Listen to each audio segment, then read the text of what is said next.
नमस्कार दोस्तों, आज बात करेंगे हम साइनोसाइटिस के बारे में। तो साइनोसाइटिस मुख्य रूप से दो प्रकार के होते हैं। एक एक्यूट साइनोसाइटिस, दूसरा क्रोनिक साइनोसाइटिस। एक्यूट साइनोसाइटिस वो साइनोसाइटिस है जो तुरंत ही होता है, जिसके लक्षण तुरंत आने लगते हैं। इसका मुख्य कारण धूल मिट्टी में आपका बार बार जाना है या फिर ठंड लग जाना है। इस तरीके की समस्या जब आती है तो इसे एक्यूट साइनोसाइटिस कहते हैं। और दूसरा है क्रोनिक साइनोसाइटिस। क्रोनिक साइनोसाइटिस का मुख्य कारण बैक्टीरियल, वायरल या फिर फंगल इन्फेक्शन हो सकता है। अब बात करते हैं कि साइनोसाइटिस क्या होता है। साइनोसाइटिस नाक में दोनों और साइनस होते हैं। अगर इस साइनस में किसी तरीके की सूजन आ जाती है, इन्फेक्शन हो जाता है, इसमें ब्लॉकेज आ जाती है, रुकावट आ जाती है, तो इसको साइनोसाइटिस कहा जाता है। Inflammation of sinus is basically called sinusitis. तो साइनोसाइटिस का मुख्य कारण bacterial infection, viral infection, allergy, dust और कुछ एनवायरमेंटल चेंजेस, बहुत ज़्यादा कोल्ड या ठंडा मौसम का होना भी साइनोसाइटिस को होने का कारण बन सकता है। तो अब बात करेंगे साइनोसाइटिस के लक्षणों के बारे में। Clinical feature of sinusitis. तो पहला लक्षण है साइनोसाइटिस का नाक का बहना। अगर किसी भी मरीज का बार बार नाक बहता है, लगातार नाक बहता रहता है, रनिंग नोज होता है, तो उसको साइनोसाइटिस होने की संभावना है। दूसरा है हेडेक। साइनोसाइटिस वाले मरीजों को हेडेक देखा जाता है, फ्रंटल हेडेक देखा जाता है, उनके सिर के सामने के हिस्से में ज़्यादा दर्द होता है। कुछ मरीजों को फेशियल, चेहरे पे दर्द होता देखा गया। वो मरीज अपने चेहरे में दर्द को बताते हैं। कुछ लोगों को ऐसा लगता है कि उनकी नाक बंद है, उन्हें नेजल कंजेशन हो जाता है, उन्हें सांस लेने में समस्या होने लगती है। वो खींच के सांस लेते हैं पर उनको ठीक से सांस नहीं आता। और उसके बाद क्या होता है, पोस्ट नेजल ड्रेनेज, अर्थात कई बार ऐसा लगता है कि आपको नाक आई है, नाक आपका बहने वाला, पर वो नाक बहता नहीं और गले में कुछ गिरने जैसा लगता है, जैसे कफ या खांसी करने के बाद कफ बाहर अंदर की तरफ आप निकलते हैं, वैसी फीलिंग आती है। तो ये भी साइनोसाइटिस का एक लक्षण है। तो साइनोसाइटिस के ये लक्षण है। साइनोसाइटिस के लक्षण के बाद हम बात करेंगे साइनोसाइटिस के इन्वेस्टिगेशन, कौन सी जांच कराई जाती है साइनोसाइटिस के मरीज को।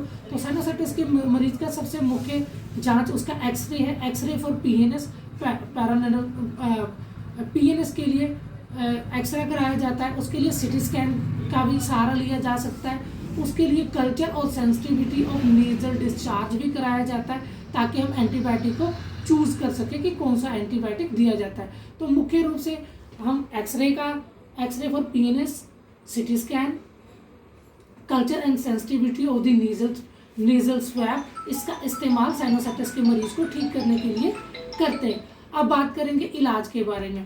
तो इलाज में हम आते हैं, तो अगर साइनोसाइटिस एक्यूट है, वो नया हुआ है, तो उसके लिए सिर्फ एंटी इन्फ्लामेटरी मेडिसिन की या एंटी एनाल्जेसिक्स मेडिसिन की ज़रूरत पड़ती है।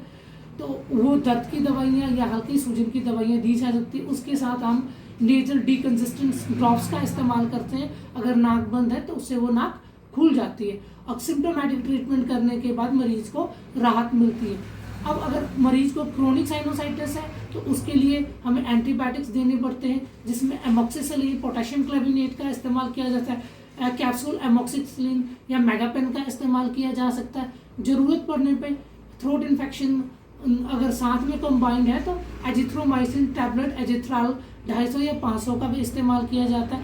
नेजल डीकंजेस्टेंस का इस्तेमाल किया जाता है और स्लाइन से नेबुलाइज किया जाता है। पेशेंट को नेबुलाइजेशन का इस्तेमाल किया जाता है। ये कुछ मुख्य ट्रीटमेंट है जो साइनोसाइटिस के पेशेंट को दिया जाता है। अब हम बात करेंगे घरेलू उपचार। तो घरेलू उपचार या आयुर्वेदिक उपचार साइनोसाइटिस का क्या कर सकते हैं। सबसे पहला उपचार यह है कि अगर किसी को साइनोसाइटिस होता है तो वो उसे थोड़ा सा सेके, साइनस के दोनों तरफ किसी कपड़े को, सूती कपड़े को थोड़ा सा गर्म करके और हल्का सा गर्म होने के बाद उसे दोनों तरफ, साइनस के दोनों तरफ लगाया जाए और उसको कुछ गर्म एनवायरनमेंट, चाय कॉफ़ी पीने के लिए दें।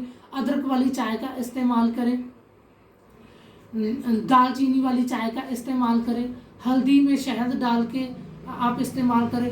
तुलसी के ड्रॉप का इस्तेमाल किया जा सकता है। अगर आप तुलसी के ड्रॉप्स का गर्म चाय, गर्म कॉफ़ी में सेवन करते हैं या गर्म पानी के साथ लगातार लेते हैं तो आपको साइनस में काफ़ी जल्दी आराम मिलेगा। उसके साथ आप दालचीनी, काली मिर्च, हल्दी को दूध में डाल के इस्तेमाल कर सकते हैं या फिर आप काढ़े का इस्तेमाल कर सकते हैं।